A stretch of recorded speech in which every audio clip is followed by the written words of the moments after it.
Nakatayo si Valerie, nakayapak sa gitna ng mga basag na paso, lupa, at mga mantsa ng kahalumigmigan, habang hawak sa palad niya ang isang selyadong pakete kung saan makikita ang petsa ng kapanganakan ng kanyang anak.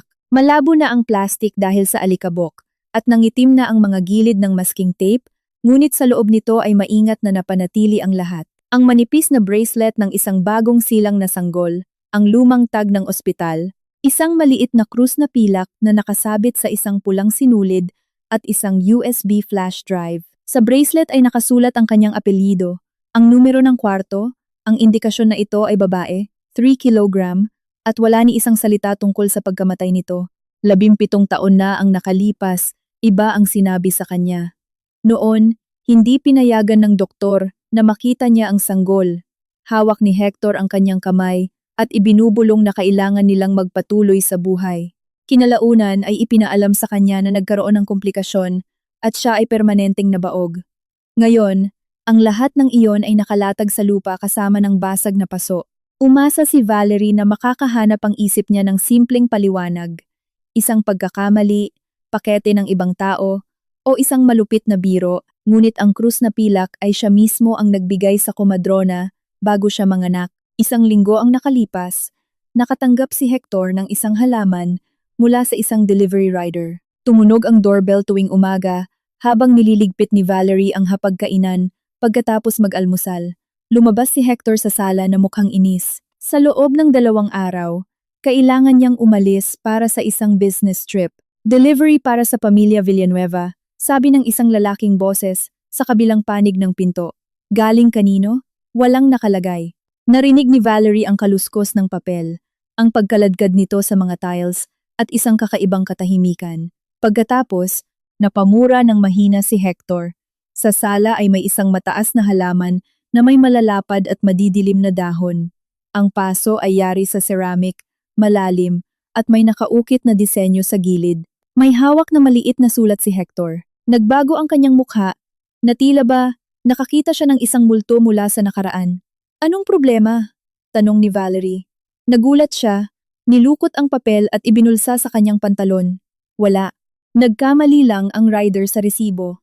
Para sa atin ito. Oo. Galing kanino? Ako ang umorder. Nakita ko sa isang tindahan. Nagustuhan ko, kaya pinadeliver ko. Sa kondo nila sa Quezon City, hindi tumatagal ang mga halaman. Tinatawag pa nga ng kanyang asawa ang mga paso na taga-ipon lang ng alikabok. Ngayon, gusto mo nang magkaroon ng gubat sa bahay. Bakit hindi? Ngumiti siya ng napakabilis. Kulang sa buhay ang bahay. Binuhat ni Hector ang paso at dinala sa sala. Hindi niya ito inilagay malapit sa malaking bintana, kundi sa isang tagong sulok malapit sa estante ng mga libro. Walang sikat ng araw diyan, puna ng kanyang asawa. Hindi na kailangang ilipat. Ako ang pumili ng pwesto. Nang araw na iyon, ilang beses niyang napansin na lumalapit si Hector sa halaman at tinitingnan ng lupa. Gusto mo bang ilipat sa ibang paso? Sabi ni Valerie kinagabihan. Kakaiba ang lupa, masyadong mabuhangin. Huwag mong hahawakan, mabilis at pabalang na sagot nito. Tapos ay ngumiti siya. Pasensya na, ayoko lang na maabala ka pa. Bukas marami kang gagawin, at sa makalawa na ang flight ko. Hindi ka pa kailanman nag-alala sa mga halaman ko. Nagbabago ang mga tao. Tipid nang ngumiti si Valerie, ngunit sa loob-loob niya ay naiwan ang pagtataka. Sa gabi, nagising siya nang makarinig ng mahinang lagitik. Sa ilalim ng pinto ng banyo ay tumatagos ang isang malabong liwanag. Pabulong ang boses ng kanyang asawa. Tapos, hindi pwede ngayon. Baka magising siya. Katahimikan. Oo, naiintindihan ko na ang nakasulat. Ako na mismo ang aayos nito pagbalik ko mula sa biyahe. Bumangon ng bahagya si Valerie. Hindi, Mama, huwag kang pumunta. Ako na mismo ang susuri sa lahat. Pinatay niya ang tawag bago pa makapagkunwaring tulog muli ang kanyang asawa. Tumalikod siya. Matagal na panahong nananahimik si Valerie kapag nararamdaman niyang kasinungalingan ang isasagot sa kanya. Kinabukasan, inayos ni Hector ang kanyang maleta. Bago umalis, huminto siya sa tabi ng halaman. Hindi kailangang diligan ng madalas. Saan mo naman nakuha ang ganyang kaalaman? Nabasa ko sa internet, inayos niya ang paso sa patungan nito. Ang mahalaga, wag mong ililipat ng paso hanggat hindi ako nakakabalik. Bihira na ang ganitong ceramic. Ako na ang bahala rito pagdating ko. Hector, halaman lang yan. Lumingon siya ng napakabilis. Para sa iyo, ang lahat ay simple hanggang sa masira ito, sabi niya at agad ding pinagsisihan. Sa may pinto, hinalikan niya ito sa pisngi. Tatawag ako mamayang gabi, mag-ingat sa biyahe. Ang unang araw na wala si Hector ay lumipas ng tahimik. Kinagabihan, tumawag ang asawa niya mula sa hotel. Nagtanong tungkol sa bill ng kuryente at sa mga kapitbahay. Tapos, bigla niyang binanggit. Kumusta ang halaman? Nasa pwesto pa ba niya? Saan naman pupunta iyon? Malay ko ba? Mahilig kang maglipat-lipat ng mga gamit. Pagkatapos ng tawag, lumapit si Valerie sa paso. Ang lupa malapit sa mga ugat ay mukhang bahagyang lumubog na tila ba may naghukay at nagmamadaling idiniin pabalik ang mga bukol ng lupa. Yumuko siya ngunit wala siyang napansing kakaiba. Tanging isang manipis na marka sa ceramic na parang gasgas ng kutsilyo. Pagsapit ng umaga sa ikatlong araw, nagpasya siyang linisin ang mga salamin ng bintana. Nakaharang ang halaman, kaya hindi niya maabot ang sulok. Hinawakan ni Valerie ang patungan, ngunit naalala niya ang pakiusap ni Hector at hinayaan na lamang ito. Nakakatawa, sabi niya ng malakas. Ang matakot sa isang paso sa loob ng sarili kong sala. Nilinis niya ang unang salamin, tapos ang pangalawa. Sa sahig ay may naiwang basang marka. Umatras si Valerie, nadulas, at nasagi ang isa sa malalapad na dahon. Umuga ang patungan. Kumiling ang mabigat na paso sa isang tabi. Isang malakas at garalgal na lagapak ang umalingaw-ngaw. Nabasag ang ceramic. Bumagsak ang lupa ng buo. Nalantad ang mga ugat at tumumba ang mga dahon. Napasinghap si Valerie at napaatras sa pader. Diyos ko, papatayin ako ni Hector. Bulong niya at agad na inis sa sarili. Hindi siya nito papatayin, pero titingnan siya nito na para bang hindi paso ang nasira, kundi isang napakahalagang kontrata. Lumuhod si Valerie at nagsimulang pulutin ang mga basag na piraso. Hinawi niya ang lupa gamit ang kanyang kamay upang palayain ang mga ugat at may nakapa siyang makapal na plastik sa ilalim. Noong una, akala niya ay plastik ito para sa drainage. Hinila niya ito, hindi natanggal ang pakete. Nakabaon ito ng malalim, halos sa ilalim na ng mga ugat. Kumuha si Valerie ng kutsilyo sa kusina. Maingat niyang inangat ang bukol ng lupa at inilabas ang isang balot na nababalot ng makapal na masking tape. May laman ito sa loob. Hindi siya agad nangahas na hiwain ang balot. Kung ano-ano, ang pumasok sa isip niya. Pera, mga nakaw na alahas, mga dokumento ni Hector. Idiniin niya ang kutsilyo sa tape. Ang unang nalaglag ay ang bracelet. Pinulot ito ni Valerie gamit ang dalawang daliri. Ang piraso ng plastik ay matigas, naninilaw, at may madilim na selyo. Ito ang mga bracelet na inilalagay sa mga bagong silang sa ospital. Sa bracelet ay nakasulat, Valerie Reyes, kwarto 6, babae, 3 kilogram. Sa ilalim ng petsa ng pakete ay dumulas ang tag. Sumunod ang krus na pilak. Siya mismo ang bumili nito 2 buwan. Bago siya manganak sa isang tindahan ng mga relihiyosong gamit malapit sa simbahan ng Baklaran. Tinawanan pa siya noon ni Hector at sinabing hindi pa man ipinapanganak ang bata ay may panghabambuhay na proteksyon na. Bago siya manganak, ibinigay niya ang krus kay Aling Rosing. Sinabi ng komadrona na ipinagbabawal ng patakaran na maglagay agad ng mga bagay mula sa labas, ngunit itinago pa rin niya ito sa bulsa ng kanyang uniforme at nangako.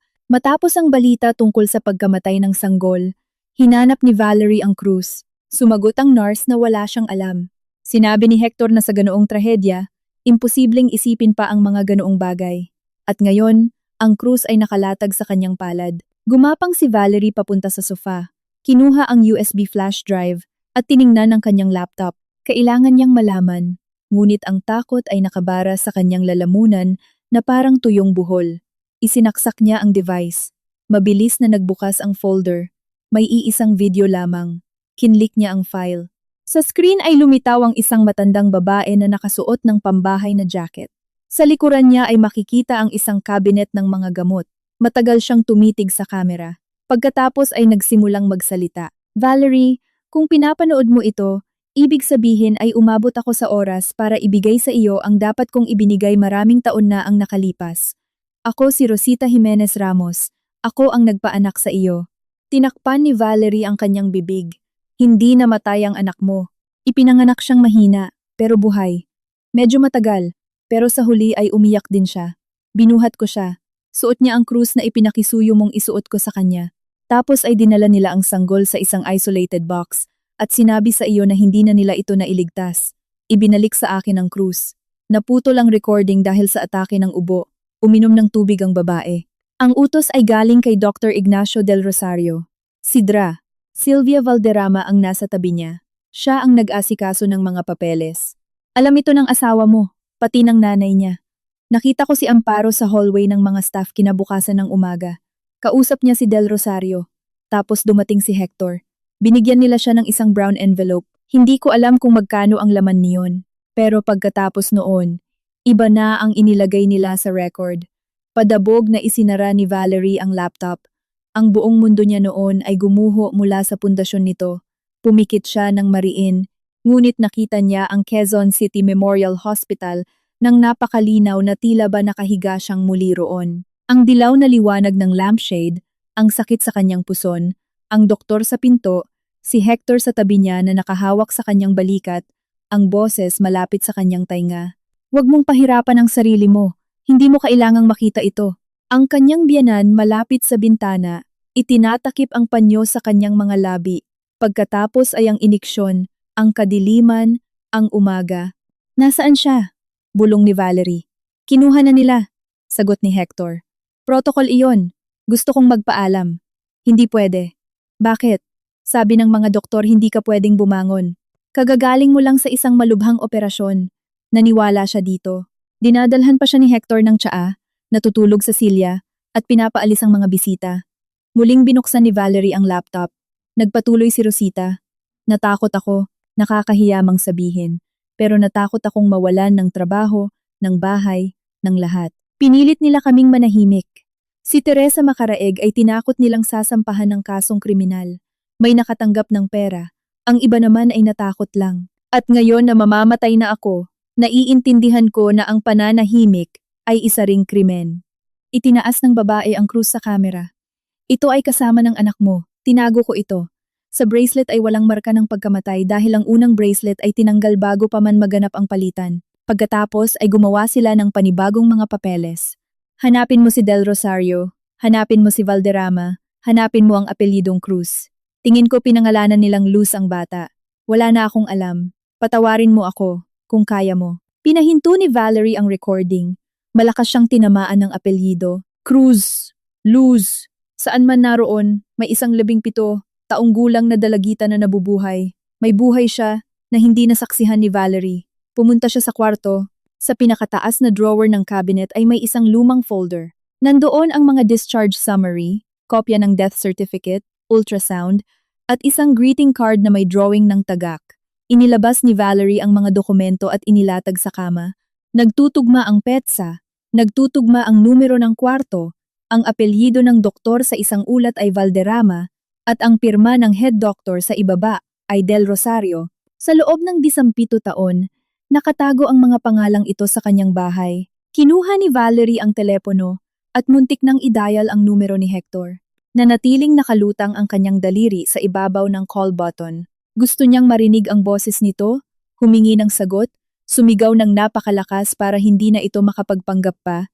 Ngunit sa sumunod na segundo ay nakita niya ito sa tabi ng halaman noong araw na i-deliver ito, ang nilukot na papel sa kanyang bulsa, at narinig ang mga salita nito noong gabi. Oo, naiintindihan ko na ang nakasulat.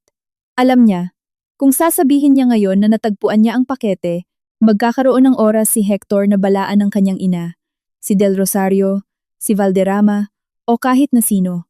Magkakaroon siya ng oras na sirain kung ano pa ang natitira. Baka umabot pa siya kina Cruz, kay Luz. Dahan-dahang ibinaba ni Valerie ang telepono sa kama. Hindi siya pwedeng sumigaw, hindi siya pwedeng tumakbo papunta sa bahay ng biyenan niya. Hindi pa nga siya pwedeng umiyak ng matagal. Ang katotohanan ay nakalatag sa harap niya. Kasing rupok ng isang bagong silang na sanggol na pwede nilang muling agawin sa kanya. Bumalik siya sa sala, kinuhanan ng litrato ang pakete, ang bracelet, ang tag, ang krus, at ang flash drive. Pagkatapos ay kumuha siya ng video ng basag na paso, ng mga ugat, ng lupa, at ng sulok malapit sa estante. Pagkatapos ay binalot niya ang kanyang natagpuan sa isang malinis na tuwalya at itinago ito sa isang kahon ng sapatos. Pinulot niyang hiwalay ang mga basag na piraso, Inilagay ang halaman kasama ang mga ugat sa isang plastik na planggana. Kinahapunan, tumawag si Hector. Tiningnan ni Valerie ang screen. Takot na takot siyang sumagot. Pero mas nakakatakot para sa kanya ang katahimikan. Inislide niya ang daliri sa screen. Mahal, nasa bahay ka ba? Ang boses ng asawa niya ay tulad ng dati, malambing pa nga. Nasa bahay. Ano ang ginagawa mo? Tiningnan ni Valerie ang mga itim na marka ng lupa sa sahig na hindi pa niya nakukuhang linisin. Naglilinis na naman ng mga bintana. Oo, wag mong masyadong pagurin ang sarili mo. Minsan nakakalimutan mong hindi bakal ang katawan mo. Noon, iisipin ni Valerie na pag-aalala ito. Ngayon, nakikita niya itong pagmamanipula. Tanda ko. Ayos lang ba ang lahat? Oo, tumagal ang katahimikan. Nandoon pa rin ba ang halaman? Tanong ni Hector. Ibinaling ni Valerie ang tingin sa planggana na may mga ugat. Lanta na ang mga dahon. May isang nabali malapit sa puno. Nandoon, sa parehong pwesto, pumikit siya. Lumitaw sa harap niya ang sulat na nilukot nito malapit sa pinto. Malapit sa bintana, sabi ni Valerie. Mas may araw doon. Natahimik ang kabilang linya. Nakiusap ako na wag mong ilipat, Hector. Halaman lang naman yon. Hindi agad sumagot ang lalaki. Pagkatapos ay nagsalita ito ng napakalumanay. Huwag ka nang magalit, Val. Tinitingnan ni Valerie ang bracelet na may petsang hindi na nangangahulugan ng kamatayan. Hindi ako nagagalit. Mabuti, sana makauwi ako ng maaga, pero kung aalis ka ng 2 linggo, tingnan natin kung paano ang takbo ng mga bagay. Baka mapaaga ang uwi ko. Naintindihan niya na natakot ito. Hihintayin kita, sabi ni Valerie. Nauna nang nagpaalam si Hector, nang maikli, nang wala ang nakasanayan niyang pagbati ng magandang gabi. Ilang minuto pagkatapos, may dumating na mensahe. Padalhan mo ako ng picture ng halaman. Gusto kong makita kung paano siya tingnan malapit sa bintana. Binasa ni Valerie ang pangungusap ng 2 beses. Tapos ay dahan-dahang inangat ang tingin sa basag na ceramic malapit sa pader. At naunawaan niyang halos wala na siyang oras. Ang mensahe ni Hector ay nakabitin sa screen na parang isang utos. Hindi gumagalaw si Valerie.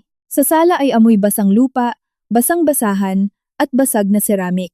Sa plastik na planggana, ay nakahiga ang halaman na nakalantad ang mga ugat. Kung ipadadala niya ang litrato ngayon, maiintindihan ni Hector ang lahat.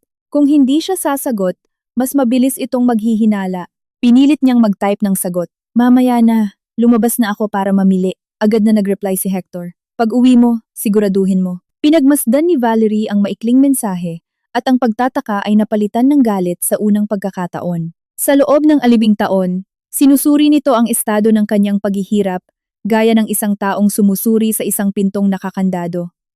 Ngayon, natatakot itong baka may sumira sa kandado. Hindi siya pwedeng maghintay hanggang umaga. Nilampaso niya ang sahig, pinulot ang bawat piraso ng ceramic, binalot sa tuwalya ang kanyang nadiskubre at inilagay ang lahat sa isang travel bag. Pagkatapos ay inilabas niya ang lumang folder na may mga ulat, mga komplikasyon, pagkabaog, ang pirma ng doktor. Kahapon, ang mga papeles na ito ay parang selyo ng trahedya. Ngayon, mga bakas na ito ng isang krimen. Inilatag ni Valerie sa mesa ang bracelet, ang tag, ang krus, at ang flash drive.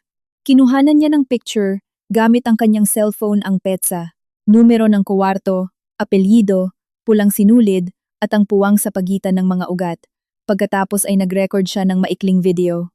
Ngayon, matapos umalis ni Hector Villanueva, nabasag ko ang paso ng halaman na idineliver ng isang rider ilang araw na ang nakalipas. Sa lupa, may natagpuan akong selyadong pakete. Sa loob nito, mga gamit na may kinalaman sa panganganak ko, 18 taon na ang nakalipas. Sa kusina, alas 8:30 na ng gabi ang orasan. Kailangan niya ng bagong paso bago mag-umaga. Humingi si Hector ng litrato. Sa larawan, kailangan nitong makita ang inaasahan nito. Sa 24-hour na hardware at garden shop, wala silang eksaktong paso. Ang kahera, na may nameplate na Loida, ay ipinakita sa kanya ang mga natirang stock. May isang lalagyan na magkahawig ngunit ibang kulay. Mas simple ang disenyo pero pareho ang taas. Kukunin ko to at lupa, pati gloves. Magtatanim kayo sa gabi? Tumitig ito sa kanya. Natumba kasi yung halaman. Kailangang iligtas. Nakauwi siya makalipas ang kalahating oras. Naglatag si Valerie ng isang lumang kumot sa sahig. Matibay pala ang halaman. Ang mga ugat ay nakahawak sa isang buong tipak ng lupa. na para bang lumalaban din ang halaman. Inilipat niya ito sa bagong paso, nilagyan ng lupa, diniinan ng ibabaw, at inikot ito upang sa litrato ay matakpan ng anino ang pagkakaiba ng disenyo. Pagsapit ng 7:00 ng umaga, ang sala ay mukhang normal na ulit. Malinis ang sahig, ang halaman ay nasa tabi ng bintana. Nag-text si Hector ng 8:20, "Good morning." Kumuha ng picture si Valerie mula sa gilid. Ang disenyo ay natakpan ng anino. Ipinadala niya ang larawan at umupo sa sofa. "Good morning. Heto ang halaman mo." Pinatay niya ang screen. Saka lamang siya kinabahan ng husto. Habang abala siya, nakayanan pa ng katawan niya. Nag-vibrate ang telepono. Dumating ang isang emoji na puso at isang pagbati na maging maganda ang araw niya. Hindi hinayaan ni Valerie ang sarili na bumigay. Inilagay niya ang flash drive, cruise, bracelet, at tag sa isang lata ng biskwit. Itinago rin niya roon ang isang memory card na may kopya ng video at mga nakaprint na litrato. Binalot niya ang lata sa isang scarf at nagmaneho papunta sa bahay ni Ines Delgado, isang lumang kaibigan. May patahian si Ines sa isang lumang gusali sa Kamuning at hindi ito nagtatanong ng mga hindi kailangang bagay. "Kailangan kong iwan sa iyo ang isang kahon. Kung tatawagan kita at sasabihing, ihanap mo ako ng zipper na babagay sa palda, ibibigay mo lang ito kay attorney, Arturo Ilagan." Seryosong tiningnan siya ni Ines. "Problema sa asawa mo at sa iba pa." Itinago niya ang lata sa isang cabinet at kinuha ang mga susi ng kotse. Nagtatrabaho si Arturo Ilagan malapit sa Ortigas Center. Sinabi ng kanyang sekretarya na puno na ang schedule niya hanggang hapon, ngunit nang marinig ng abogado ang apelyidong Villanueva, pinapasok niya ito. Kinuwento niya sa kanya ang tungkol sa panganganak, sa mga komplikasyon, sa halaman, sa nakatagong sulat, sa basag na paso, at sa recording ng komadrona. Nang banggitin ni Rosita ang apelyidong Cruz, huminto ang ballpen sa mga daliri ni Ilagan. "Paano? May isang kilalang pamilya sa syudad na ganyan ang apelyido, pero tapusin muna natin ang mga hawak na natin." Pinatay niya ang video at matagal na nanahimik. "Valerie, hindi sapat ang recording ng isang tao. Ang bracelet at tag ay magiging mahalagang ebidensya kung mapapatunayan kung saan ito galing. Ang isang patagong DNA test ay delikado, pero para sa sarili mong kapayapaan, pwede ang isang pribadong laboratorio. Para sa korte, kakailanganin ang isang legal na pagsusuri ng eksperto. At kung umuwi ng maaga si Hector, huwag mong sabihin ang tungkol sa pakete, huwag makipagtalo sa telepono, itago ang mga ebidensya, at maghanap ng kumpirmasyon. Gumawa ng listahan ng abogado, mga kopya, paglalarawan ng natagpuan, resibo ng bagong paso, courier company, mga testigo mula sa ospital, pagsisiyasat sa pamilya Cruz. Binanggit ni Rosita si Teresa Macaraeg. Sabi ni Valerie, "Ang nurse. Magsisimula tayo sa kanya, pero huwag mo siyang pilitin. Ang isang takot na testigo ay kadalasang mas nakakasama kaysa sa isang nananahimik." Nakuha ang address ni Teresa kinahapunan, at sa pamamagitan ng isang dating empleyado ng ospital, nakuha ni Ilagan ang kalye at ang numero ng apartment. Mag-isang pumunta si Valerie. Kailangan niyang makita ang mukha ng taong naroon noong nawalan siya ng anak. Nakatira si Teresa sa unang palapag ng isang 5 palapag na apartment. Bumukas ang pinto hanggang doon lang sa pinapayagan ng chain ng kandado. "Anong kailangan niyo?" "Teresa Macaraeg." "Ako nga. Ano ba ito?" May ibinigay sa aking recording si Rosita Jimenez Ramos. Kumalampag ang chain. Sa siwang ay sumilip ang isang manipis na mukha na may malalalim na kulubot sa paligid ng mga labi. "Anong recording?" "Tungkol sa isang panganganak sa Quezon City Memorial Hospital, 17 taon na ang nakalipas. Ang apelyido ko ay Reyes, kasal kay Villanueva." Sumara ang pinto. Naisip ni Valerie na natakot ang babae at hindi na siya papapasukin. Ngunit pagkaraan ng ilang segundo, tinanggal nito ang chain. Sa loob ng apartment ay amoy gamot at ginisang bawang para sa ulam. Napaupo si Teresa sa isang maliit na upuan na tila ba ayaw na siyang suportahan ng sariling mga binti. Patay na si Rosita. "Oo, mukhang bago pa man ipadala ang halaman." "Anong halaman?" Inilabas ni Valerie ang litrato ng Cruz. Tinakpan ng nurse ang kanyang bibig. "Diyos ko, natatandaan mo ba ito? Ayokong madamay dito. Kinuha nila ang anak ko ng buhay." Pumikit ng mariin si Teresa. "Wag niyo po akong tanungin ng ganyan." "Paano pa ba kita tatanungin?" Sa kabilang kwarto, may nagbukas ng TV. Ang kasiglahan ng iba ay parang isang pangiinsulto. Umiyak ang sanggol, mahinang sabi sa wakas ni Teresa, Pero umiyak siya. Karga siya ni Rosita. Pagkatapos ay iniutos ni Dra. Valderrama na dalhin ang sanggol sa box. Pagsapit ng umaga, sa record ay nakalagay na ang indikasyon na namatay ito. Wala akong nakitang bangkay. Sa harap ko, walang inilipat sa morgue.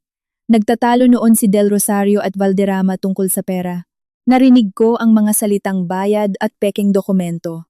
Pagkatapos ay inutusan nila akong kalimutan ang gabing iyon kung gusto ko pang magtrabaho at walang haraping kasong legal. Nandoon ba si Hector noong umaga? Kasama ang nanay niya? Kausap ni Amparo si Del Rosario. Nasa tabi lang ang asawa mo. Tapos, lumabas silang lahat sa emergency exit. Pwede mo ba itong ulitin ng formal? Umatras si Teresa. Hindi ko sasaluhin ang kasalanan nila. Hindi ka tumanggap ng pera? Hindi. Buong buhay kong pinapasan ito, pero hindi ako tumanggap ng pera. Tinakot nila akong ibubunton sa shift namin ang kasalanan sa pagkamatay ng bata. Natakot ako. At ang balat, direktang tumitig si Teresa sa kanyang mga mata. Malapit sa collarbone, sa kaliwa, maliit, pahaba. Sabi pa nga ni Rosita, magiging kamukha kaya niya ang nanay niya. Sa may pinto, mahinang idinagdag ni Teresa. Kung aabot ito sa husgado, sabihan mo ako bago mangyari. Kailangan ko itong pag-isipan. Ang katotohanan ay nagsisimula kapag nakakatakot ng pumirma. Sa kalye, naupo si Valerie sa isang upuan malapit sa pinto ng apartment. May dala siyang voice recorder sa bag, pero hindi niya ito patagong pinaandar. Ang isang patagong recording ay maaaring humarang sa kanyang daan patungo sa isang formal na testimonya. Kailangan niya ng isang buhay na testigo na handang magsalita.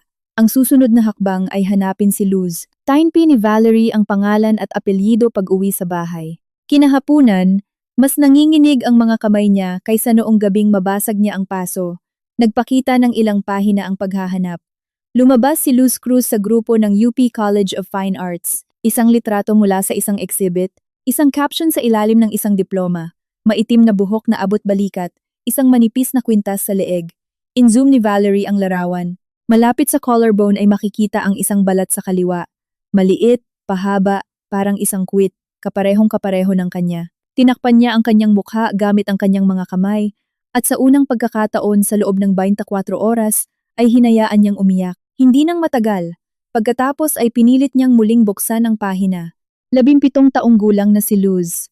Sa kanyang profile ay may mga litrato ng isang pusa, mga drawing gamit ang lapis, ang poster ng isang dula sa paaralan. Sa isang litrato, nakayakap ang dalagita sa isang babae na nakatag bilang Mama Neri. Sa isa pa, sa tabi niya, ay may isang matangkad na lalaki, si Gonzalo Cruz. Pinagmasdan ni Valerie ang ibang pamilyang ito at sinubukang kamuhian sila. Hindi niya magawa. Dumating ang sagot ni Aton, ilagan kinabukasan. Huwag kang lalapit sa bata ng walang plano. Una, ang sarili mong kaligtasan, pagkatapos ay ang mga legal na hakbang. Paano makukuha ang kaligtasang iyon?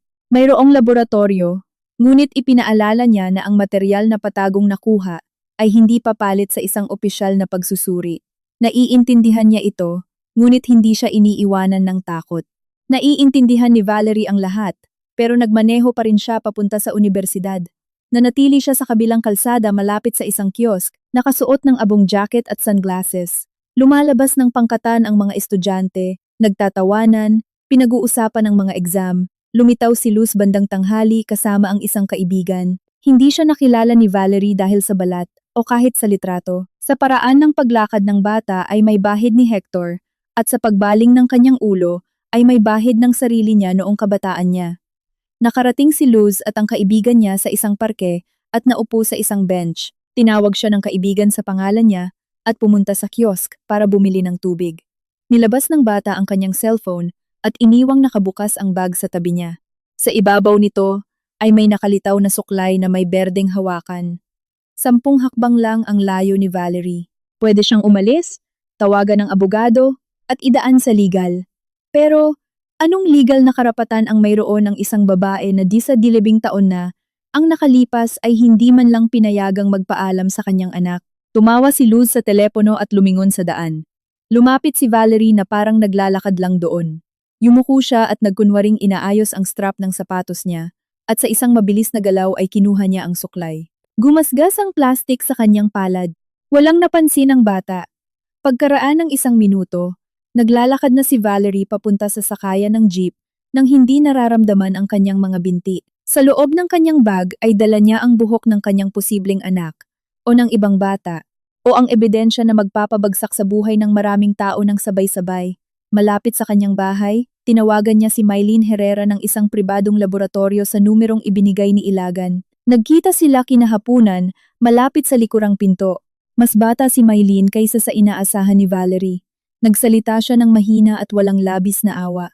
Para sa korte, hindi ito magagamit. Kailangan ko lang itong malaman para sa sarili ko. Kung gayon, gagawa tayo ng anonymous na comparative study, ang sample mo. At ang pangalawang material mula sa suklay. Gaano katagal? Ilang araw? Pwedeng pabilisin, pero hindi magiging mas sigurado ang resulta dahil doon. Ibinigay ni Valerie ang kanyang biological sample. Pinunan ang mga papeles nang hindi ginagamit ang totoong apelyido at lumabas sa kalye ng madilim na. Nanatiling tahimik ang kanyang telepono. Hindi nagte-text si Hector. Mas nakakatakot ito kaysa sa mga mensahe. Nabuhay siya ng 3 araw sa kaba dahil sa mga tawag, sa halaman, at sa butas ng pinto. Sa ika-4 na araw, tumawag si Mylene. Valerie, pumunta ka! Hindi ko ito sasabihin sa telepono. Malamig sa loob ng laboratorio. Inilapag ni Mylene ang isang sobre sa harap niya. Ang posibilidad ng biological na pagiging ina ay napakataas. Tiningnan ni Valerie ang papel.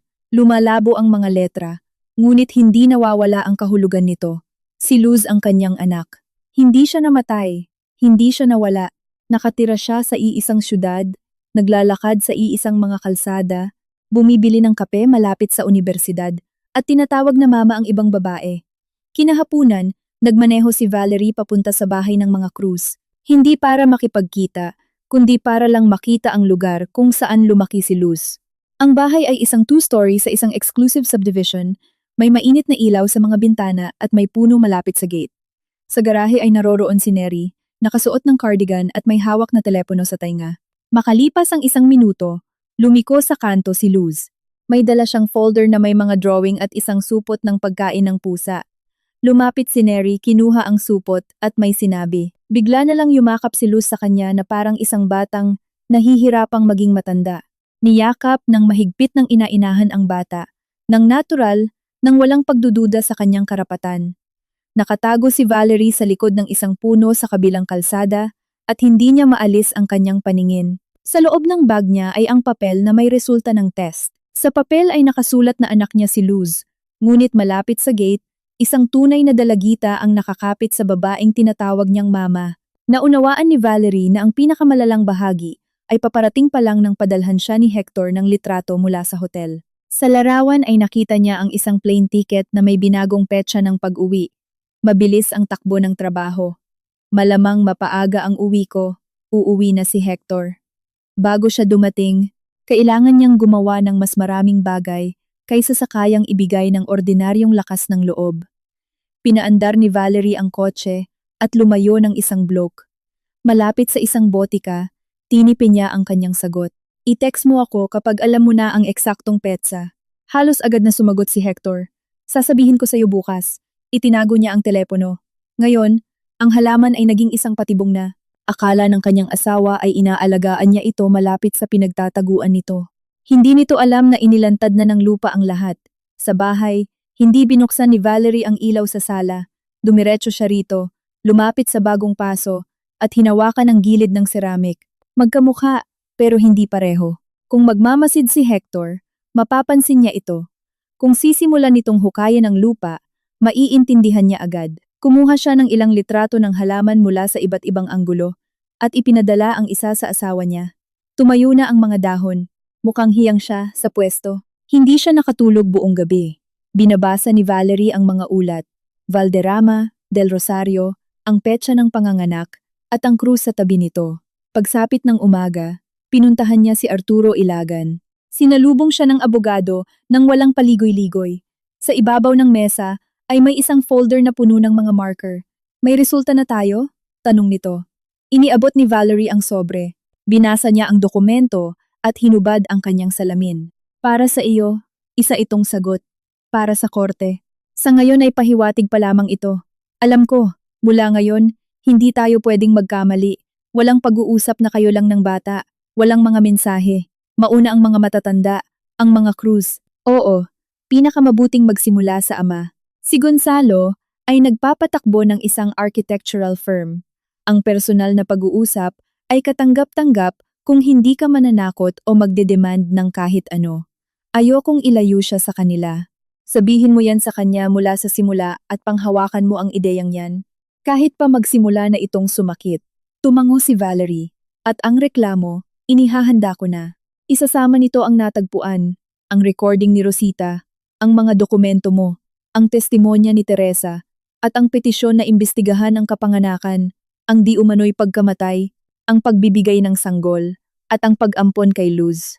Hindi natin pwedeng iwanang walang proteksyon si Teresa. Kailangang formal na magbigay ng pahayag ang testigo. Kung hindi, wawasakin nila tayo na sinasabing isa lang itong gawa-gawang emosyon na walang ebidensya. Huwag mong itago ang mga gamit sa bahay. Isusuko natin ito sa pamamagitan ng opisyal na dokumento. Art, kung ayaw akong makita ni Luz, maghihintay ako. Ang katotohanan ay hindi nagbibigay sa akin ng karapatang baliin ang pasya ng iba. Umalis si Valerie dala ang address ng opisina ni Gonzalo at ang pakiramdam na hindi ang pagbabalik ng kanyang anak ang naghihintay sa kanya, kundi ang pagtawid sa isang kalsadang puno ng mina. Lumabas si Gonzalo sa salaming gusali ng alas 5:30, may kausap sa telepono at sumenyas sa guard. Humakbang si Valerie paharap. Gonzalo, huminto siya. Oo, magkakilala ba tayo? Hindi, ang pangalan ko ay Valerie Reyes. Kailangan nating mag-usap tungkol kay Luz. Agad na sumimangot ang mukha ng lalaki. Galing ka ba sa school? Hindi. Kung ganoon, sino ka? Inilabas ni Valerie ang sobre na may mga kopya. 17 taon na ang nakalipas sa Quezon City Memorial Hospital. Ipinaalam sa akin na namatay ang anak ko. Ngayon, may lumabas na mga ebidensya na ibinigay nila ang sanggol sa ibang pamilya. Sa isang recording, nabanggit ang apelyidong Cruz. Tiningnan siya nito na parang hindi naiintindihan ang sinasabi niya. Anong sinabi mo? Hindi ko hinanap si Luz. Wala akong balak na kausapin siya nang wala kayo. Pero kailangan niyo itong makita. Inabot niya ang kopya ng tag at ang litrato ng Cruz. Kinuha ni Gonzalo ang mga papel. Punta tayo sa kotse, sabi niya. Hindi tayo pwedeng mag-usap dito. Naglakad sila papunta sa SUV na nakapark sa reserved parking. Saan mo nakuha ito? Kinuwento ni Valerie ang lahat. Ang halaman, ang sulat, ang paso, ang flash drive, ang krus, ang pangalan ni Rosita, at ang mga apelyido ni Del Rosario at Valderrama. Nang marinig ang apelyido ng doktora, biglang iniangat ni Gonzalo ang kanyang ulo. Si Sylvia Valderrama. Kilala mo siya? Siya ang tumulong sa amin sa pag-ampon. Hindi magkaanak si Neri. Inayos namin ang mga papeles, dumaan sa mga komite, tapos may isang kakilala na nagpakilala sa amin sa kanya. Kahit may kapalit na pera, mahigpit niyang hinawakan ang folder. Nagbayad kami ng malaki. Pinaliwanag sa amin na iyon ay para mapabilis ang proseso, makakuha ng certificates, mga abogado, payo. Gusto kong maniwala na mas bibilis iyon. May mga papeles kami. Sinabi sa inyo na tinalikuran siya ng ina? Oo. Na may isang batang babae na nanganak. Pumirma sa mga papeles at umalis. Wala akong pinirmahang pagtalikod. Nakaratay ako pagkatapos ng isang operasyon. Sinabi sa akin na namatay ang anak ko. Matagal na nanahimik si Gonzalo. Naiintindihan mo ba na ang pinag-uusapan natin ngayon ay ang anak ko, ang anak natin? Kusang lumabas ang salita. Napangiwi siya. Huwag tayong magpadalos-dalos. Pasensya na, pero ito ang katotohanan. Si Luz ay hindi isang bagay na pwedeng ibalik gamit ang resibo. Lumaki siya sa amin. Inalagaan namin siya kapag may sakit. Hinatid namin siya sa mga extracurricular. Ilang gabi kaming hindi natulog bago ang mga exam niya. Hindi rin pwedeng kanselahin ang buhay ko. Inikot ni Gonzalo ang ulo niya patungo sa windshield. Ano ba ang gusto mo? Ang katotohanan. Isang legal na DNA test, investigasyon sa ospital, at na malaman ni Luz na hindi siya inabandona. Hindi niya ito kakayanin. Hindi ko rin ito nakayanan. Pinili ko lang mabuhay. Mababaliw si Neri. Kaya nga lumapit ako sa iyo. Ibinalik ni Gonzalo ang kopya. Kailangan ko munang suriin ang lahat. Suriin mo. Wala akong hinihinging sagot ngayon. At pakiusap, huwag muna kayong lalapit kay Luz tungkol dito. Hindi ko gagawin, pero tatanggapin mo ang numero ko. Nag-iwan si Valerie ng papel na may numero niya sa dashboard. Bumaba si Valerie. Kung nagsisinungaling ako, Wala nang makakatulong sa akin. Kinagabihan, nakatanggap siya ng tawag mula sa isang hindi kilalang numero. Si Valerie Reyes ba ito? Matigas ang boses ng babae. Ako si Neri. Anong kinwento mo sa asawa ko? Tumayo si Valerie mula sa upuan. Kung ano ang dapat kong sabihin sa isang matanda bago kausapin si Luz. Wala kang karapatang banggitin ang pangalan niya. Sinusubukan kong huwag siyang masaktan. Kung ganoon, mawala ka sa buhay namin. Hindi ko kaya. Kaya mo. Nabuhay ka ng 17 taon nang wala siya. Pwede kang patuloy na mabuhay. Idiniin ni Valerie ang telepono sa tainga niya. Nabuhay ako dahil sinabi nilang namatay siya. At ako ang nagpalaki sa kanya mula pa noong nakadiaper siya. Ako ang hindi natutulog kapag nilalagnat siya. Sino ka sa akala mo para magpakita ngayon? Ang babaeng ninakawan nila gamit ang panlilinlang. Natahimik ang kabilang linya. Siya ay anak ko, sabi ni Neri. Napaupo si Valerie sa upuan. Alam kong mahal mo siya. Wala kang alam. Siguro nga, pero ayoko ng giyera. Nagsimula na ang giyera. Naputol ang linya. Naiwang nakaupo si Valerie. Hawak ang cellphone at sa unang pagkakataon ay lubos niyang naunawaan. May ina si Luz, hindi sa dugo, kundi sa mga gabing puyat, sa mga almusal, sa mga takot, at sa mga kaarawan. Tumawag si Hector pagkaraan ng 1 oras. Ang gulo ng mga text mo. Pagod ako. Bakit ka pumunta sa sentro ngayon? Nanlamig si Valerie. Bumili ng gamot sa sentro. May botika malapit sa bahay. Pumunta ako sa botika malapit sa lumang ospital. Nandoon ang gamot na kailangan ko. Naiintindihan ko. Hindi siya naniwala. Kailan ka uuwi? Tanong niya. Malapit na. Ginagawa ko ang lahat para matapos agad ang mga trabaho ko rito. Bakit nagmamadali? Namiss na kita. Ako rin. Pagkatapos ng usapan, agad niyang tinawagan si Ilagan. Tinanong ako ni Hector kung bakit ako nasa sentro. Ibig sabihin ay tinatrack niya ang mga binili ko gamit ang card, ang telepono, o ang kotse. I-check mo ang family access. I-off mo ang location tracking mo sa gabi, pero wag bigla ang galaw. Bukas ifa-file na natin ang reklamo. Oo, pagkatapos ng tawag mula sa mga crews at sa reaksyon ng asawa mo, hindi na natin ito pwedeng ipagpaliban. Kinabukasan, ng 10:00 ng umaga, nakaupo si Valerie kasama ang abogado niya sa opisina ng Philippine National Police. Tinanggap sila ni Inspector Raul Fernandez ng walang pagpapanggap na kasungitan.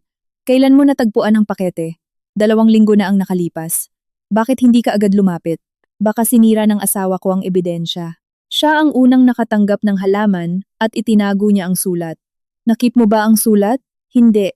Kinuha ni Hector. Nabasa mo ba ang text? Hindi. Nag-note si Fernandez.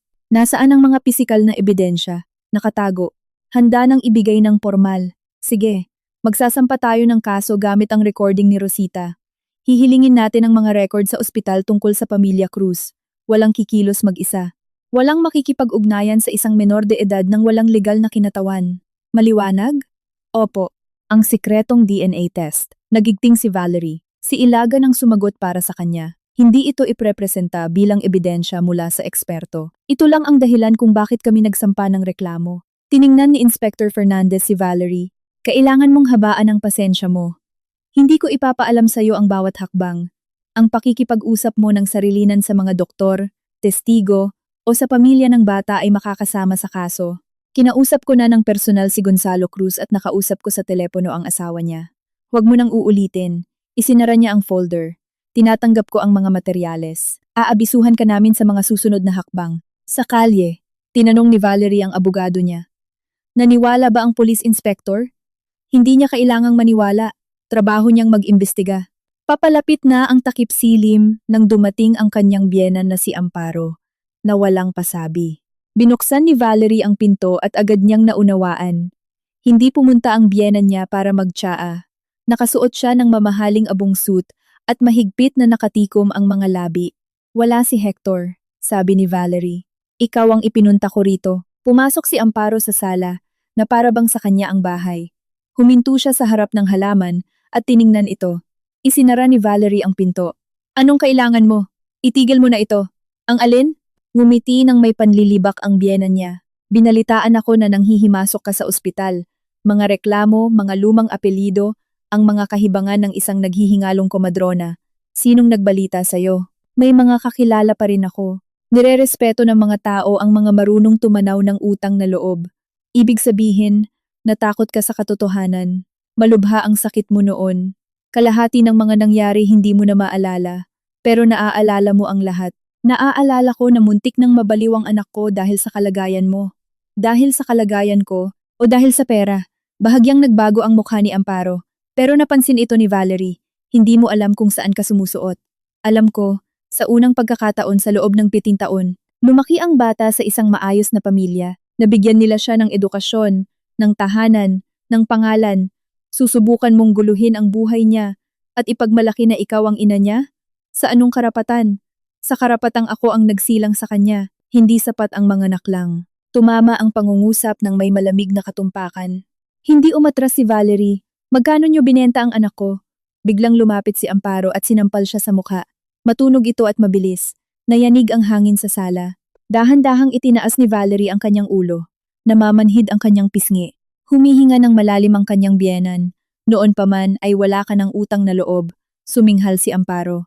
Nagbantay sa iyo si Hector, matapos kang lumabas ng ospital. Tiniis niya ang isang walang laman na kwarto at ang mga masasakit na anibersaryo. At ngayon gusto mong sirain ang lahat para sa isang batang hindi ka man lang kilala. Inilabas ni Valerie ang cellphone niya at ini-on ang voice recorder nang hindi itinatago. Ulitin mo, napatingin si Amparo sa screen. Nabaliw ka na ba? Ulitin mo na hindi ako kilala ng bata at ipaliwanag mo kung paano mo nalaman kung sino ang tinutukoy ko. Napaatras ang kanyang biyenan papunta sa pinto. Pinagsisihan ko na pinagkatiwalaan ko kayo. Kamumuhian ka ni Luz. Ito ang unang beses na narinig ni Valerie ang pangalan ng kanyang anak mula sa bibig ni Amparo na hindi niya sinasabi sa kanya na hindi na kailangang itanong pa. Kung ganoon, alam mo ang pangalan niya? Sinubaybayan niyo ba ang buhay niya? Katahimikan ang naghari sa pasilyo. Hindi man lang marinig ang elevator sa kabilang pinto.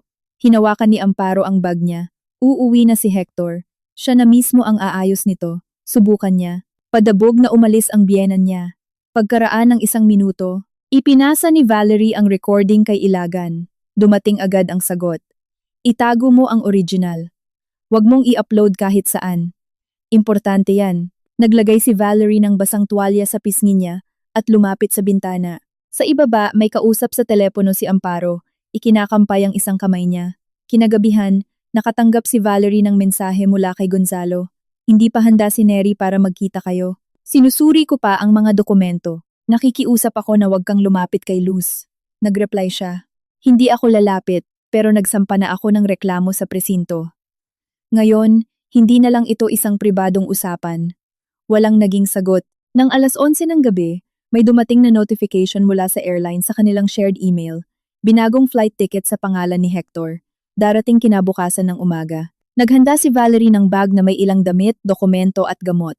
Gayunpaman, nagdesisyon siyang matulog sa bahay.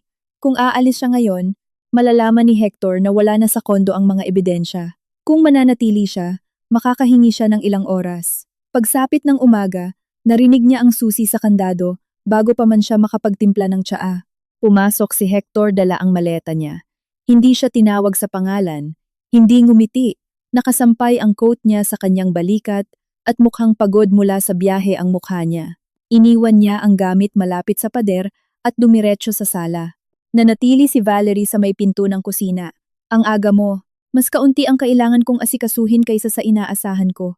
Huminto siya sa tabi ng halaman, hinawakan ng isang daliri ang gilid ng bagong paso, pagkatapos ay yumuko, hinawakan ng lupa malapit sa puno at dahan-dahang inikot ang kanyang ulo.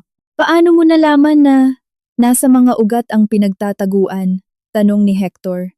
Hindi ko ipinakita sa iyo ang sulat. Nasa pinto pa rin ng kusina si Valerie at nakikita kung paano pinisil ng mga daliri niya ang gilid ng bagong paso. Ibig sabihin, mayroon ngang sulat, sabi niya. Tumayo si Hector. Nasaan ang pakete? Dito. Hindi, wala kang ideya kung saan ka sumusuot. Alam ko, nakita ko na sa wakas ang bracelet ng anak ko. Mga lumang basura, ang recording ng isang may sakit na babae, ilang mga bagay na hindi mapapatunayan kung saan galing. Ako mismo ang bumili ng krus. Ibinigay ko iyon kay Rosita bago ako manganak. At nagpa-DNA test ako gamit ang mga buhok sa suklay ng bata. Ninakaw mo ang suklay ng bata. Nababaliw ka na. Kahit pagkatapos ng operasyon, nagkaroon ka ng amnesia. Hindi mo naaalala ang lahat? Naaalala ko na nagmakaawa akong makita ang anak ko. Naaalala ko na sinabi mo sa aking hindi pwede. Naaalala ko ang nanay mo malapit sa bintana. Noon, hindi man lang siya umiyak. Sinubukan ng nanay ko na magpakatatag para sa'yo. Kahapon, alam niya ang pangalan ni Luz. Kahit na hindi ko pa sinasabi sa kanya, lumingon si Hector sa halaman. Nasobrahan lang sa daldal ang nanay ko. Nakita mo ba siyang buhay? Natahimik siya. Humakbang si Valerie palabas ng kusina. Parang tingga ang bigat ng mga binti niya, pero hindi nanginig ang boses niya. Sumagot ka. Nakita mo ba ang anak natin na buhay? Huwag kang magumpisa. Nakita mo ba siya? Hinampas ni Hector ang pader gamit ang palad niya. Oo, nakita ko siya minsan. 1 minuto. At ano ang nagbago roon? Napakapit si Valerie sa sandalan ng silya. Lahat? Hindi. Walang nagbago. Noon, mga doktor na ang nagdedesisyon. Ang mga doktor. O, ikaw, nakaratay ka pagkatapos ng operasyon. Dinudugo, nilalagnat, may komplikasyon. Sabi ni Del Rosario. Mahina ang bata at baka hindi mo kayanin. Sabi ng nanay ko. Kung malalaman mo, baka tuluyan ka ng sumuko kaya nyo siya ibinenta. Huwag mo nang isipin yan. Magkano? Lumapit si Hector. Napakalaki ng utang ko. Nabaon ako sa isabong at sugal. Tapos hinanap ng mga inutangan ko ang nanay ko. Kailangan niya ng madaliang operasyon sa isang private hospital. Binigyan kami ni Del Rosario ng solusyon. Solusyon. Napunta ang bata sa isang mayamang pamilya. Pangarap ng mga Cruz na magkaanak. Mayroon silang magandang bahay, koneksyon, pera, at ikaw, nasa bingit ka na ng kamatayan.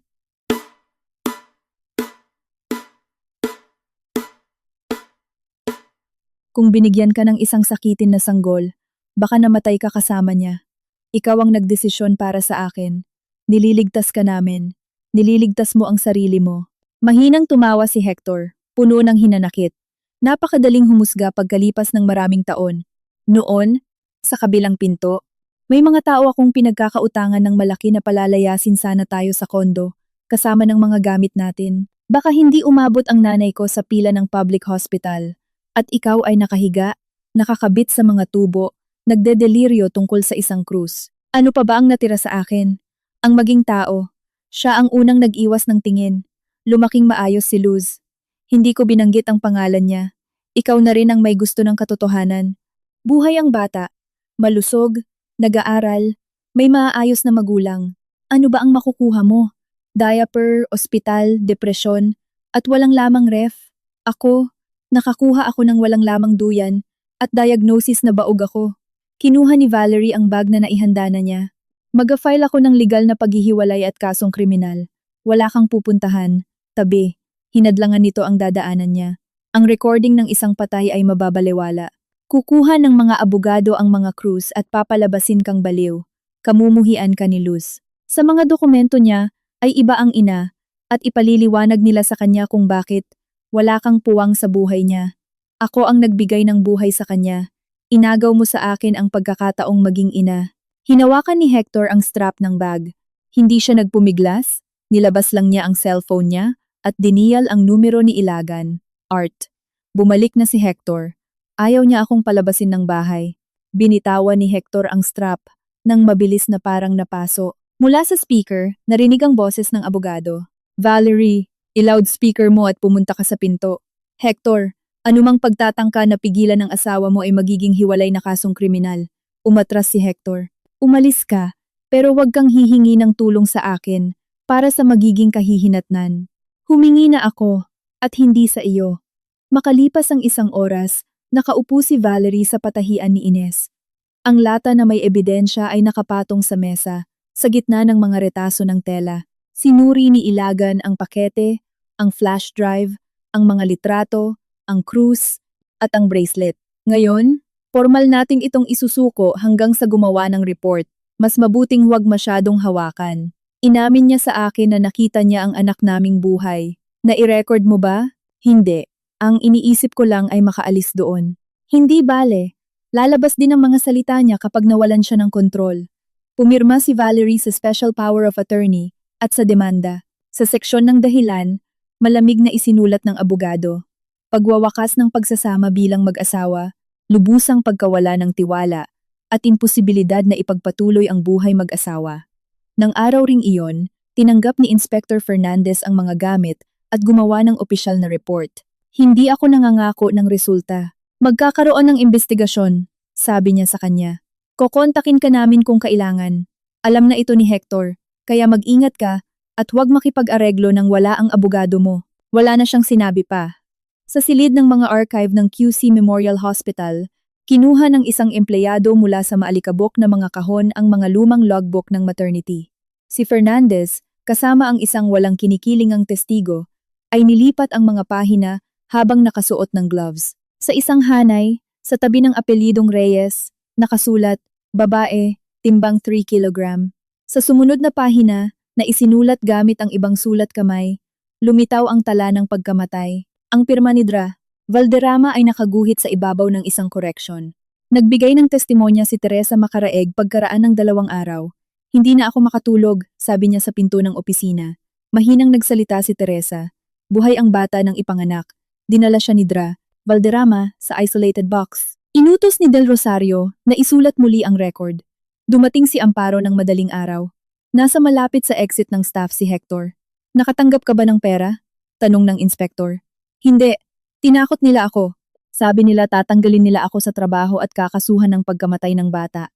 Pumirma si Teresa sa kanyang salaysay at umiyak sa hallway. Natagpuan si Dra. Sylvia Valderrama sa isang private clinic. Sa mga petsa sa kanyang lumang kalendaryo ay nakasulat ang mga inisyal na B, O, H, M, J, R at N, C at sa tabi nito ay may mga halaga ng pera at ang salitang middleman. Nang malaman niya ang salaysay ni Teresa, nawala ang dating kumpiyansa niya. Si Del Rosario ang nagdesisyon ng lahat, sabi niya. Ako lang ang nag-ayos ng medikal na bahagi. Inakala ng pamilyang kumuha sa bata na nagbabayad sila para pabilisin ang proseso ng pag-ampon. Walang nagsabi sa kanila tungkol sa totoong ina at ang asawa. Alam ng asawa at ng nanay niya. Kusang loob silang pumunta. Sa mga sandaling iyon, sa bahay ng mga Cruz, pabulong silang nag-uusap. Nakaupo si Neri sa sofa, yakap-yakap sa kanyang dibdib ang photo album mula sa pagkabata ni Luz. Nandiyan ang pirma ni Valderrama, sabi ng asawa niya, at ang certificate na tinalikuran na ng ina. Nakita ko yun. Naniwala ka dahil gusto mong maniwala. Ikaw rin. Huwag mong subukang ibagsak sa akin ang sisi. Sinusubukan ko lang maintindihan kung paano tayo hindi nakapagtanong ng higit pa. Isinara ni Neri ang album dahil sinabi nila sa atin na kung magdududa tayo, ibibigay nila sa iba ang sanggol. Kailangan itong sabihin kay Luz. Hindi niya ito pwedeng malaman sa ibang tao. Ako ang ina niya. Kaya nga wala kang karapatang magsinungaling sa kanya. Kinausap nila si Luz ng hapong iyon. Kakarating lang ng dalagita mula sa pag-aaral ng disenyo. Anong nangyari? Tanong niya. Umupo si Gonzalo sa harap niya. May isang babaeng dumating. Naniniwala siya na siya ang biological na ina mo. Ano? Napaiyak na si Neri bago pa man siya makapaliwanag. Mama, anong problema? Hindi namin alam, sabi ni Gonzalo. Ipinaalam sa amin na tinalikuran ka na. Maayos ang mga papeles. Naniwala kami. Mabilis na binawi ni Luz ang kamay niya. Sinasabi niyo na hindi ako ninyo anak. Anak ka namin. Sinubukan siyang abutin ni Neri. Ikaw palagi ang anak namin. Kung ganoon, bakit niyo ito sinasabi sa akin? Dahil may investigasyon na ginagawa. Ang ospital, mga lumang papeles, posibleng may nangyaring krimen. Biglang tumayo si Luz. Ayokong marinig to. Anak, huwag mo akong tawagin yan ngayon. Sino yung babae? Valerie Reyes. Pumunta siya para makipag-usap. Sa akin, pag-amin ng ama. Hindi sa'yo. Ibig sabihin pinag-uusapan niyo ito ng patalikod. Sinusubukan ka lang naming protektahan. Palaging pare-pareho ang sinasabi ng lahat kapag nagsisinungaling. Tumakbo si Luz paakyat sa hagdan at nagkulong sa kwarto niya. Kinabukasan, nagsulat si Valerie ng isang liham gamit ang kanyang kamay. Luz, hindi ko hinihingi na piliin mo ako. Nariyan ang mga taong nagpalaki sa iyo. Gusto ko lang malaman mo na hindi kita inabandona. Sinabi nila sa akin na namatay ka. Sa loob ng 17 taon, pumupunta ako sa lugar kung saan nila sinabing inilibing ka. Nag-alay ako ng mga bulaklak sa isang taong wala naman doon. Gusto sana niyang ibigay ang sulat sa pamamagitan ni Gonzalo, pero pinigilan siya ni Ilagan. Maaga pa, hayaan mong ang mga Cruz ang pumili ng tamang oras. Sa ngayon, anumang papel ay maiisip bilang pressure. Itinago ni Valerie ang sobre sa kanyang bag. Si Hector naman, wala nang balak maghintay. Nakita siya ni Gonzalo sa entrance ng firm noong Lunes ng umaga. Kailangan nating mag-usap, sabi ni Hector. Sa meeting room inilapag ni Hector ang cellphone niya sa mesa. Unstable si Valerie. Matapos manganak dumanas siya ng malulubhang epekto.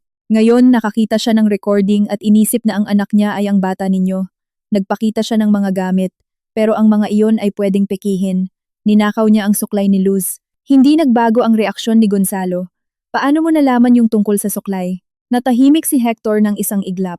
Siya mismo ang nagsabi sa akin. Hindi niya ito sinabi sa akin. Baka nahiya siya. Alam niyo bang buhay ang bata? Alam ko na ang mga doktor ang nagdesisyon. Huwag mong iwasan ang sagot. Tumayo si Hector. Lahat tayo nagdesisyon. Kung gayon, kayo. Nakakuha kayo ng anak. Kami. Nakakuha kami ng pagkakataong mabuhay. Ang pamilya niyo ay naging masaya sa loob ng 17 taon. Bakit niyo sisirain ang buhay ng bata ngayon? Tumayo si Gonzalo. Salamat. Para saan? Sa pagsagot. Huli na nang ma-realize ito ni Hector. Nasabi ko ang hindi dapat. Nasabi mo na ang sapat na. Makakaalis ka na. Sisirain ni Valerie ang pamilya niyo. Sinubukan mo nang sirain at hindi ka na muling makakalusot. Nang hapong iyon nag-text si Gonzalo kay Valerie. Handa na si Luz na makita ka. Pero kung nandoon kami, pati na ang abogado mo. Bukas ng 6 ng gabi, walang pressure. Kinabukasan, nagpunta si Valerie sa isang neutral na konsultasyon sa isang psychology center na iminungkahi ng mga krus. Sa kanyang kandungan ay nakapatong ang sobre na may sulat at isang maliit na kahon na may krus. Bumukas ang pinto sa eksaktong 6:00. Naunang pumasok si Luz. Nakasuot siya ng itim na hoodie, nakasukbit ang buhok sa likod ng tainga, at nakataas ang baba. Sa likod niya ay sina Neri at Gonzalo. Tumayo si Valerie, pero hindi siya humakbang ni isa. Hello, hello! Mahinang sagot ni Luz. Ipinaalala ng psychologist ang mga patakaran, walang puputol sa sinasabi ng iba, walang hihingi ng desisyon. Ang pag-uusap ay maaaring itigil anumang oras. Tiningnan ni Luz si Valerie. Kayo ba yung sumusunod sa akin malapit sa universidad? Oo, at ninakaw niyo rin ang suklay ko. Biglang lumingon si Neri sa kanya. Ano? Oo, sabi ni Valerie. Mali ang ginawa ko. Kailangan ko lang malaman kung nababaliw na ako. Hindi yan rason. Sa tingin niyo ba pagkatapos noon ay dapat akong magtiwala sa inyo? Hindi mo kailangan. Naguluhan si Luz. Mukhang umaasa siya ng pagmamakaawa, luha, o pagpapaliwanag. Kung ganoon, bakit kayo nandito? Binuksan ni Valerie ang maliit na kahon at inilapag ang krus sa mesa. Sa iyo ito. Ibinigay ko ito sa komadrona bago ako manganak. Nakiusap akong ipasuot ito sa iyo, pagkapanganak mo, tapos sinabi nila na wala ka na. Walang kurap na tinitigan ni Luz ang krus. Hindi ko kailangan na piliin mo ako, sabi ni Valerie. Hindi ako nagpunta dito para kunin ka sa pamilya mo. Nagpunta ako para sabihin sa iyo na hindi kita inabandona at pinakahintay-hintay ko ang pagdating mo. Mahinang humikbi si Neri. Kinuha ni Luz ang krus gamit ang 2 daliri na parang pwede siyang mapaso nito. Bakit hindi niyo ako hinanap noon pa? Dahil naniwala ako sa mga taong nasa paligid ko, sa iyong biological na ama, sa mga doktor, sa biyenan ko. Ipinakita nila sa akin ang mga dokumento. Hindi nila ako pinayagang makita ang bangkay. Kagagaling ko lang sa isang napakahirap na panganganak at isang malubhang operasyon. Tapos sinabi nila na hindi na ako magkakaroon pa ng ibang anak. At ngayon ano? Ngayon, magkakaroon ng formal na investigasyon. Kung sakaling gusto mong malaman ang katotohanan para sa sarili mo, nandito lang ako. Kung ayaw mo, hindi ko pipiliting buksan ang nakasarang pinto. Hinawakan ng mahigpit ni Luz ang krus. Hindi ko alam kung sino kayo.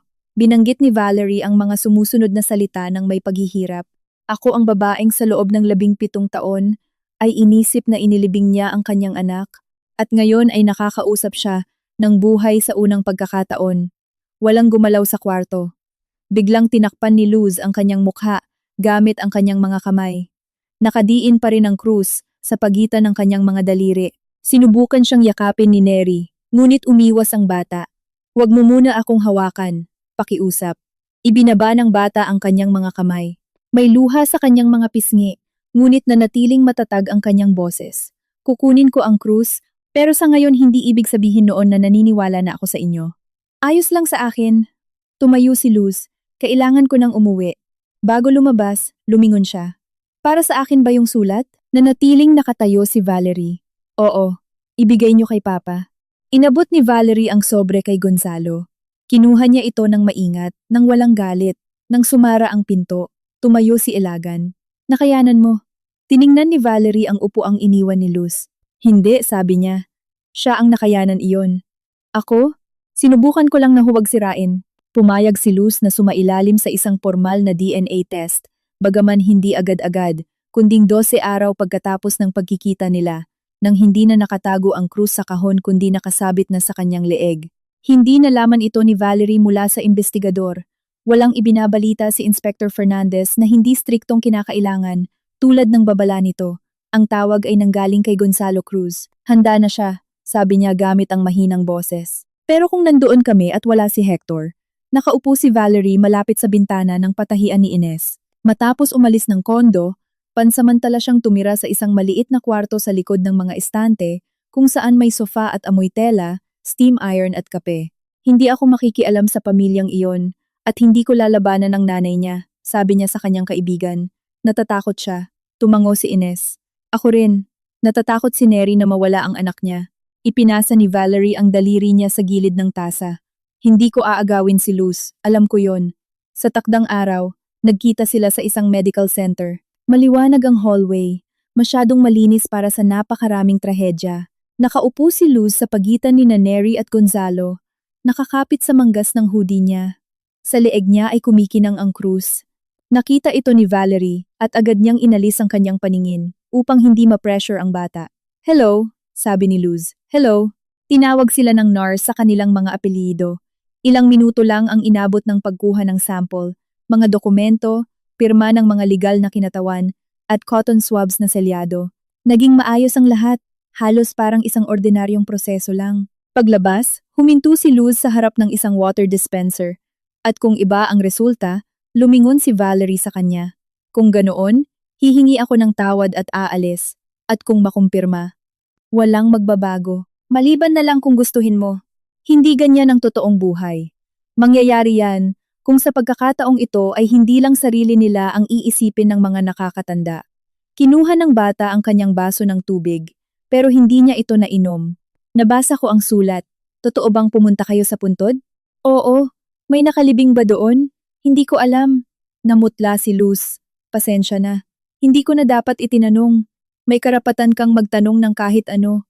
Hindi ko pa alam kung gusto kong malaman ng mga sagot. Umalis ang bata kasama si Gonzalo, habang naiwan si Valerie malapit sa dispenser. Nararamdaman sa unang pagkakataon, matapos ang mahabang panahon na hindi siya itinataboy. Kausap siya ni Luz. Nakuha ng korte ang resulta ng test ilang linggo pagkatapos. Formal na tinawag si Valerie upang alamin ang mga konklusyon bilang biktima. Seryosong nagsalita si Fernandez. Nakumpirma ang biological na pagiging ina. Tumango siya, walang mga luha. Matapos ang sikretong test, ang paghihintay ay umubos na sa anumang emosyong pwedeng sumabog. Ano ang mangyayari ngayon? Patuloy ang investigasyon. Hindi namin pwedeng ilantad ang mga detalye nito. Naiintindihan ko. Nagan, na-interrogate na ang asawa mo. Aabisuhan ka namin sa tamang panahon sa mga susunod na resolusyon. Ang hearing para sa legal na paghihiwalay ay itinakda sa katapusan ng buwan. Dumating si Hector, kasama ang abogado niya, at ang ina niya. Nakatayo ng tuwid si Amparo na parang hindi siya pumapasok sa isang hukuman, kundi sa bahay ng isang taong mas mababa sa kanya. May intensyon bang magkaayos? Tanong ng huwes. Wala, sagot ni Valerie. Tumingala si Hector. Ang asawa ko ay kumikilos sa ilalim ng impluwensya ng ibang tao. Pwede pang isalba ang pamilya. Tiningnan siya ni Valerie sa unang pagkakataon ng buong umaga. Hindi mo maisasalba ang isang pamilya pagkatapos mong ibenta ang isang anak. Nagbigay ng babala ang huwes sa mga salitang ginagamit at ibinalik ang focus sa pangunahing issue. Mahinahong nagsalita si Ilagan. Pagwawakas ng pagsasama, pagkawala ng tiwala, pisikal na paghihiwalay, imposibilidad ng pagkakasundo, aayusin ng hiwalay ang issue sa mga ari-arian. Ang desisyon para sa paghihiwalay ay inilabas pagkatapos ng recess. Sa pinto, tinanong siya ni Amparo sa mababang boses. Sa tingin mo nanalo ka? Hindi, pero mabubuhay si Luz ng malaya sa mga kasinungalingan niyo. Hinding-hindi kanya tatawaging ina. Siya lang ang makakapagdesisyon niyan. Nagpatuloy ang kasong kriminal nang hindi na niya kailangang makialam sa bawat detalye. Nalaman na lang ni Valerie ang mga ipinapaalam sa kanya ng formal o sa pamamagitan ng kanyang abogado. Sa kabilang banda, unti-unting binubuo ni Fernandez ang dating katotohanan. Sa archive ng ospital, sinuri ng mga eksperto ang mga record. Ang nakasulat tungkol sa isang batang babaeng ipinanganak na buhay ay ginawa gamit ang isang klase ng ballpen. Ang tala ng pagkamatay ay lumitaw pagkatapos, na may ibang diin sa pagsulat at maling numero ng box. Sa record ng mga inilalabas na bangkay, ay walang nakatala na tumutugma sa kaso. Natagpuan sa doktora na si Sylvia Valderrama ang isang kalendaryo na may inisyal, petsa, at halaga ng pera. Sa tabi ng nakatala tungkol sa kwarto ay naroon ang pangalan ni Amparo at ang inisyal ni Hector V. Natakot si Valderrama na gawin siyang kaisa-isang suspek ni Del Rosario, kaya nagbigay siya ng salaysay laban dito. Ikinuwento niya na ang pagbibigay ng sanggol ay ginawa sa staff exit ng madaling araw at kinumpirma ang pagkikita ni na Hector at Amparo. Nanindigan pa ng kaunti si Del Rosario ngunit ang recording ni Rosita, ang mga record, at ang cross-examination ay nagpabagsak sa depensa niya. Noong una, paulit-ulit lang na sinasabi ni Hector na wala siyang naiintindihan. Pagkatapos, hindi niya maipaliwanag kung bakit niya itinago ang sulat na nakadikit sa halaman na ipinadala para kay Valerie o kung paano niya nalaman ang pangalan ni Luz Cruz bago pa man ito makumpirma ni Numan. Sinubukan ni Amparo na palabasin ang krimen bilang isang gawaing kawanggawa. Nalulunod sa utang ang anak ko. Halos walang malay si Valerie. Binigyan ng mga Cruz ng magandang buhay ang bata. Kayo ba ang tumanggap ng pera? Tanong sa kanya ng inspektor. Nakatanggap kami ng tulong kapalit ng bata, kapalit ng pag-aayos ng problema. Ang pangungusap ay naisama sa ulat ng pulisya. Kinalaunan, nagkomento si Ilagan kay Valerie. Siya mismo ang nagpatunay kung ano ang tingin niya kay Luz, isang kalakal. Nakipaglaban ang mga Cruz sa sarili nilang paghusga sa kanilang sarili nang walang hukuman at walang mga hurado. Sa loob ng ilang araw, hindi inalis ni Neri ang tingin kay Luz. Ngunit kalaunan ay napagtanto niyang lalo lang niya itong sinasakal. Natatakot ako na balang araw paggising ko, sumama ka na sa kanya. Pag-amin niya isang gabi sa kusina. Nakaupo si Luz sa mesa at hinahalo ang kutsarita sa kanyang tasa. Hindi ako isang gamit, Mama. Nayanig si Neri. Tinawag mo ba akong Mama? Galit ako, pero ikaw pa rin ang nanay ko. Tinakpan ni Neri ang mukha niya ng kanyang mga kamay. Dapat chinek ko pa. Gusto niyo akong iuwi sa inyo.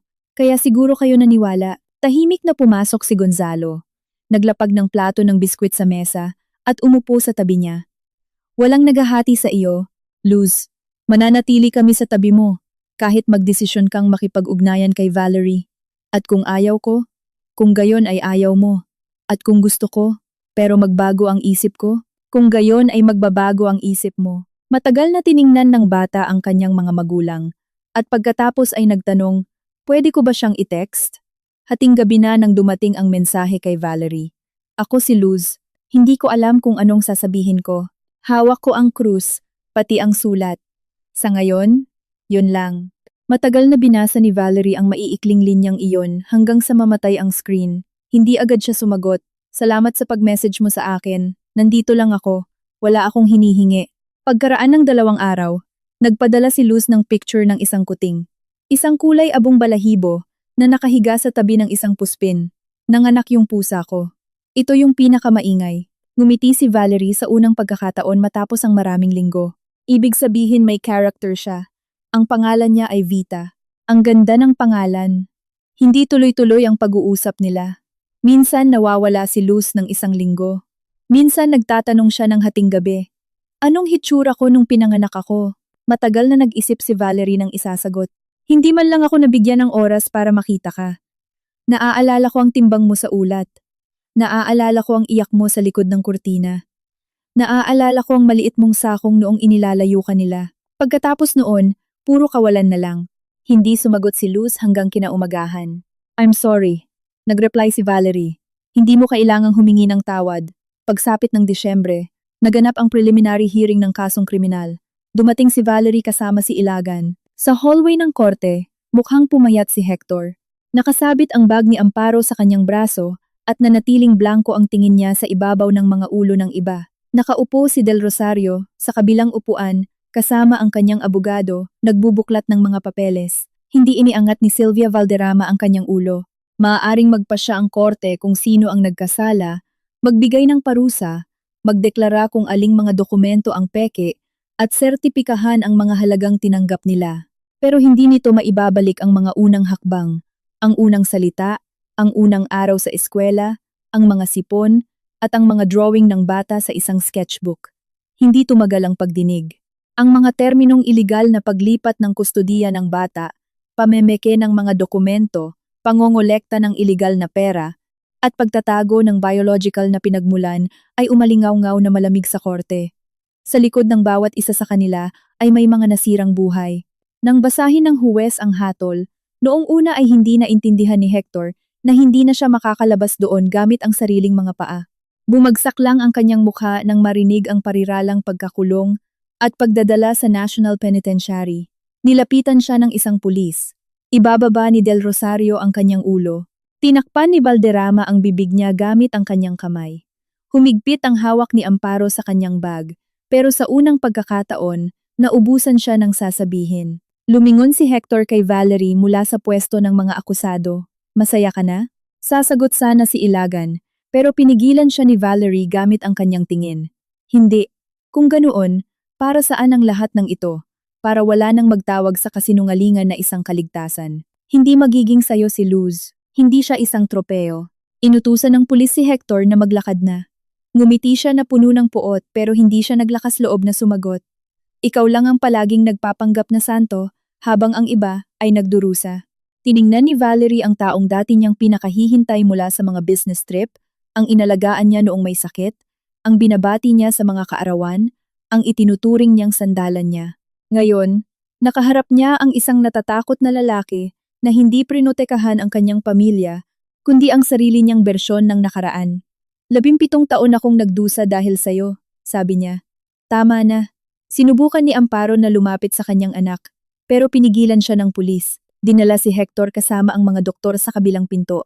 Kinalaunan, kapag pinal na ang hatol, ililipat sila para pagsilbihan ang kanilang sentensya. Pagkatapos ng paglilitis, bumalik si Valerie sa kondo kung saan nabasag ang paso. Nakakuha si Hector ng ilan sa mga gamit niya papunta sa bahay ng ina niya sa pamamagitan ng abogado niya bago pa man bumaba ang hatol. Naiwan ang puwang ng mga libro sa estante, isang shaving razor na nakalimutan sa banyo, at ang tasa niya sa kusina. Inipon ni Valerie ang lahat ng natitirang gamit ng iba sa isang kahon at inilabas sa pinto. Nandoon pa rin ang halaman malapit sa bintana. Tumaas ang mga dahon at may umuusbong na bagong sibol. Diniligan niya ang lupa, nilinis ang pasamano, at sa unang pagkakataon ay hindi siya nanginig nang makita ito. Makakaraos din tayo, mahinang sabi niya. Sinagot siya ng katahimikan sa kondo, pero ang katahimikang iyon ay hindi na tulad ng dati. Sa loob nito, hindi na nakatago ang isang bata, hindi na bumubulong sa likuran niya, hindi na binubura ang alaala. Lumipas ang ilang buwan. Noong una, pumupunta si Luz kasama si Neri. Nauupo siya sa kusina, humihigop ng tsaa ng paunti-unti at nagtitingin ng mga lumang litrato ni Valerie bago ito mabuntis. Nananatiling tense ang kilos ni Neri, pero isang araw ay nagdala siya ng cake. Wala akong galing sa pagbe-bake, sabi niya. Pero gusto to ni Luz. Tinanggap ni Valerie ang cake gamit ang dalawang kamay. Salamat. Hindi sila naging matalik na magkaibigan. Magiging peke iyon. Pero huminto sila sa pagtingin sa isa't isa bilang magkaaway. Sa pagitan nila ay may isang bata na pareho nilang mahal at natututo silang pareho na huwag siyang piliting pumili ng panig. Tinulungan ni Gonzalo si Valerie na makakuha ng mga kopya ng dokumento matapos ang legal na pagkilala sa kanyang pagiging ina. Isang araw sa pinto, sabi niya, "Hindi ko alam, pero obligasyon ko sanang chinek ito. Nagkasala rin ako na naniwala sa loob ng masyadong mahabang panahon," sagot ni Valerie. Unti-unti, nagsimulang magpaiwan si Luz kasama siya. Una, 15 minuto. Tapos, isang buong oras. Isang araw, dinala niya ang kanyang sketchbook. Sa huling pahina ay may isang drawing na ginamitan ng lapis. Isang babaeng nakadungaw sa bintana at isang malaking paso. Hindi yan portrait, nagmamadaling linawin ng bata. Study of composition lang yan. Naiintindihan ko. Ang ganda ng drawing. Namula si Luz at inilipat ang pahina. Nang magtatapos ang taon, pinuntahan niya itong mag-isa. Tumawag siya ng mas maaga, Pero sobrang kakaiba ang tunog ng boses niya, kaya buong araw nagpaikot-ikot si Valerie sa kondo. Nililipat-lipat ng pwesto ang mga tasa. Nang 7:00 ng gabi, tumunog ang doorbell. Sa may pinto ay naroon si Luz. May dalang pet carrier. Sa loob nito, may mahinang umiyak na pusa. Pwede ba? Oo naman. Pumasok ang bata at ibinaba ang carrier sa sala. Nanganak yung pusa ko ilang buwan na ang nakalipas. Na-adopt na yung halos lahat, pero itong isa, walang kumuha. Siya yung pinakamaingay at palaging pumupunta kung saan-saan. Yumuko si Valerie. Mula sa carrier, ay nakatingin sa kanya ang isang abong kuting na may puting marka sa nguso. Isang maliit na paa ang tumapik sa rehas. Ano nga uli ang pangalan niya? Vita. At naisip ko na. Nag-alangan si Luz. Naisip ko na masyadong tahimik ang bahay na to. Maingat na binuksan ni Valerie ang maliit na pinto. Lumabas ng patagilid ang kuting, suminghal at nanigas. Hello Vita. Babae siya, pero bossy. Magkakasundo kami. Hinubad ni Luz ang jacket niya. Sa unang pagkakataon, ginawa niya ito nang hindi na kailangang sabihan. Pumasok siya sa sala at huminto malapit sa halaman. Ito yung halaman. Oo, akala ko itinapon niyo na. Hindi, walang kasalanan ang halaman. Hinimas ng bata ang isang dahon. Nakakapagtaka. Dahil sa kanya, nagsimula ang lahat. Dahil sa kanya, nawala ang mga kasinungalingan. Nakarating si Vita sa sala, nakakatawang nadulas, at pumwesto sa carpet. Ang maliit niyang buntot ay kumikinig, nagpapakitang gilas. Tiningnan ni Luz ang kuting, at pagkatapos ay si Valerie. Hindi ko pa alam kung anong itatawag ko sa inyo. Hindi gumalaw si Valerie. Hindi mo kailangang magdesisyon ngayon, pero gusto kong subukang makilala ka ng paunti-unti.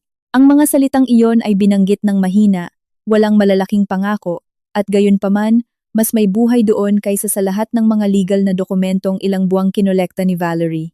Marami tayong oras, sabi niya. Tumango si Luz at umupo sa sofa. Pagtitimpla niyo ba ako ng tsaa? Oo naman. Pumunta si Valerie sa kusina at binuksan ang initan ng tubig. Hindi na nanginginig ang mga kamay niya. Sa labas ng bintana, dumidilim na. Sa carpet, nakatulog na si Vita. Sa kusina, nakaupo ang isang ina at isang anak, pinag-isa ng dugo, pagkawalay, at isang maingat na pag-asa. Sa pagitan nila ay nananatiling nariyan ang mga nawalang taon na hindi na maibabalik ni numan. Pero sa unang pagkakataon, ang mga taong iyon ay hindi na nakatayo bilang isang pader na hindi maaabot. Naging isa na itong kalsada, kung saan sila maaaring umusad patungo sa isa't isa ng walang pagmamadali at walang hinihinging imposible.